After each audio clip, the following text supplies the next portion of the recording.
What's going on, guys? Welcome to the Anthony Bruno Show. I am Anthony Bruno. The Toronto Maple Leafs lost their first game of the playoffs, getting shut out 2-0 by the Columbus Blue Jackets in Game 1 of their best-of-5 qualifying round series. So in this video, I'm going to give you my thoughts on the game and tell you whether or not I think the Leafs are going to bounce back in Game 2. So let's go. Alright, so there was no surprise whatsoever in terms of how both of these teams were going to approach Game 1. Columbus is one of the best defensive teams in the NHL. They play a tight, structured defensive game, while the Leafs are one of the best offensive teams in the league. In the 47 games that Sheldon Keefe coached the Leafs, they were the #1 offense in the NHL, leading the league in goals per game. So there was obviously a clash of styles here, and you know what, considering that, Game 1 was very uneventful. There weren't a lot of high danger chances for either team. The Blue Jackets did a very good job neutralizing the Leafs' offensive attack. They didn't let them get to the middle of the ice in the offensive zone. They kind of kept everything to the outside. The Leafs didn't have a lot of chances. Austin Matthews is really the only guy who seemed to be breaking through that Columbus attack and was able to get a couple of really good scoring chances. But other than that, it was a pretty boring, uneventful game. And the big question with the Leafs, it's been surrounding them for several years now, is can they step up defensively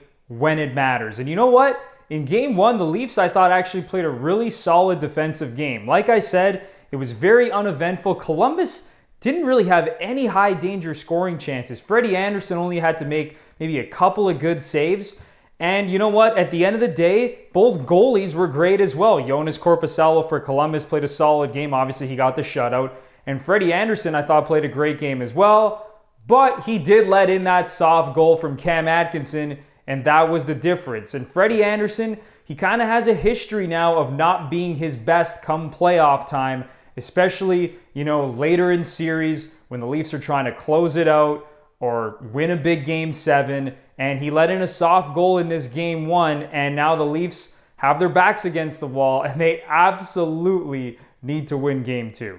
The most positive thing from the Leafs in Game 1, I thought, was the play of Austin Matthews. He played a ton of minutes. He led all Leafs in ice time, playing over 24.5 minutes. And if you look back to last year's 7-game series against the Boston Bruins in the first round, his average ice time in that series was only 19 minutes and 47 seconds. So that just goes to show that we are not going to have a Mike Babcock situation again where he refused to ride his star player. Sheldon Keefe is going to play Austin Matthews. He's going to play Mitch Marner, John Tavares, and William Nylander, and he's going to live and die with his stars. So whereas Austin Matthews looked great in Game 1, leading the team with 6 shots on goal, and honestly, he was the only guy who was able to generate some quality scoring chances, the other 3 Leaf stars, Mitch Marner, John Tavares, and William Nylander, were just not very good. Those 3 guys combined for just 3 shots on goal in Game 1. There is no excuse. We know that Columbus is a great defensive team, but when you have star power like that, you need to find a way to generate some offense. So that Tavares and Marner line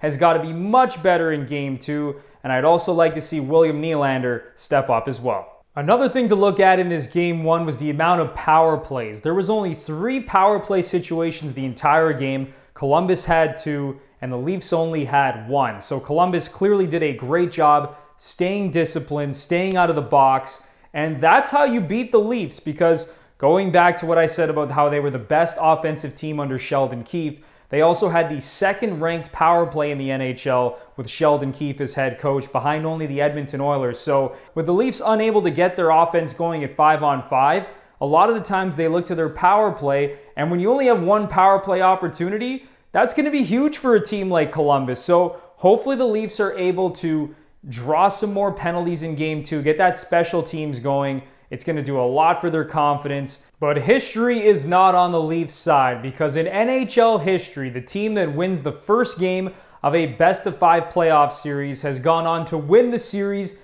82% of the time. And I know we haven't seen a best-of-5 series in the NHL since the 80s, but that's still pretty significant. And another number to look at is that teams that go down 0-2 in a best-of-5 series have only come back to win that series 1 time in 56 tries. So if you go down 2-0 in a best-of-5, you're done. See you later. Good night. So the Leafs are essentially in a must-win situation in Game 2, while John Tortorella and the Columbus Blue Jackets must be so fired up because last year they knocked out the Tampa Bay Lightning after Tampa had one of the historically dominant seasons in NHL history, and now they are very close to putting the Leafs on the brink. And you know what? I expect a lot of the same out of Columbus in Game 2. Tortorella is going to have his team playing a tight defensive structure, and when they get their, couple of chances, they're going to hope to capitalize on those opportunities. While the Leafs, there's no excuse, okay? Matthews, Marner, Tavares, Nylander have got to come out and play more aggressive in Game 2. They have to find a way to generate some offense because at the end of the day, the Leafs are only going to go as far as those big guns take them. So Game 2 should be awesome because there is so much on the line, especially for the Maple Leafs, who cannot afford whatsoever to go down 2-0. So I expect the Leafs to come out strong, play a lot more aggressively, break through offensively, and I think they're going to tie the series at 1 game apiece, and then it's going to turn into a best-of-3. So this series, you know what? Get ready for it to probably go the distance because both of these teams are solid, and I think it's going to be a fantastic series. So we'll see if the Leafs are able to pull it out and then advance to the first round of the playoffs where hopefully they don't play the Boston Bruins. I hope they play somebody else. So we'll see how that goes. Thank you guys so much for watching this video. Let me know in the comments if you think the Leafs are going to tie the series at 1 game apiece or if Columbus is going to take a 2-0 series lead. And at that point, this series is going to be as good as done. So as always, I would really appreciate it if you like the video, share it on social media, and subscribe to my channel, especially if you're a sports fan and want to see more content like this. It would really help me out. So that does it for this video, and I will see you guys next time.